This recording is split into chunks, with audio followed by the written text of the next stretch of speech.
Dans la cour de l'ancien hôtel Le Havre, on peut apercevoir 3 maisonnettes alignées bien sagement.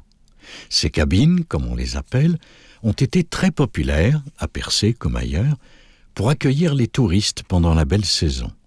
Les Américains, surtout, raffolaient de ce genre de chalets devant lesquels ils stationnaient leurs voitures comme s'ils rentraient chez eux. L'apparition des motels au milieu du XXe siècle fera disparaître ces pittoresques pavillons dont il ne reste que de très rares exemples en aussi bon état que ceux-ci. L'hôtel Le Havre, appelé alors The Haven, fut ouvert en 1929 dans cette maison construite quelques années plus tôt. Les hôtels commencent à se multiplier à Percé autour de cette date pour une raison très simple. La route. En effet, c'est justement en 1929 qu'est inauguré le boulevard Perron, rattachant enfin Percé au reste de la Gaspésie et du continent.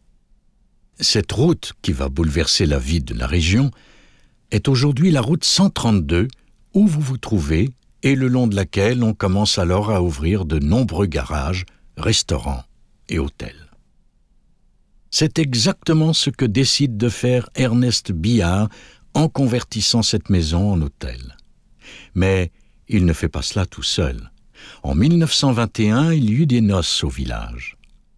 C'est ce fils de M. Billard qui épouse cet été-là Muriel Bisson.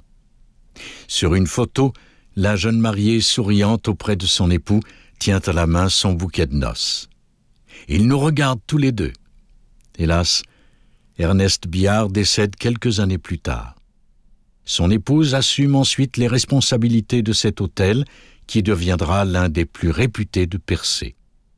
Une plaque rappelle même le passage ici du poète français André Breton à l'été 1944.